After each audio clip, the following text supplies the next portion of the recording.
Nanawagan ako kung sino po nakakita kay Daddy Ram.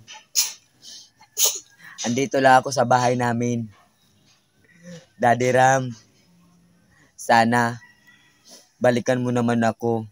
Paano na kami ng anak ko na wala ka na? Daddy Ram, sobrang mahal na mahal kita. Pinagpalit mo ako sa iba. Bakit ganun? Ayaw mo maniwala na sa'yo to? Bakit? Anong akala mo sa akin? Marami akong nilalanan ding iba. Hindi naman, ikaw lang ang taong mahal ko. Ikaw lang yung taong at ikaw lang yung gabi na saan tayo naggawa ng ng lato-lato. Daddy Ram, I missed you. Alam ko masaya ka na sa piling ng iba. Alalahanin mo naman yung anak natin. Ito na yung anak natin. Alam ko hindi ka maniniwala na hindi ka ang ama.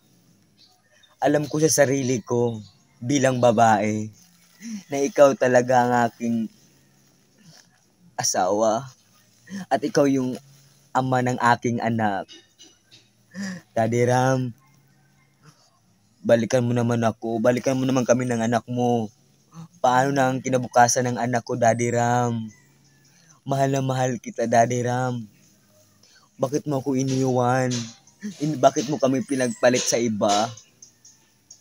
Kasi maganda siya. Maganda naman rin ako, Daddy Ram eh. Bakit mo ako iniwan? Kawawa naman yung anak natin. Daddy Ram, sobrang miss na talaga kita. Sobra. Ikaw lang nasa isip ko. Hindi ako makatulog sa gabi. Alam mo yun.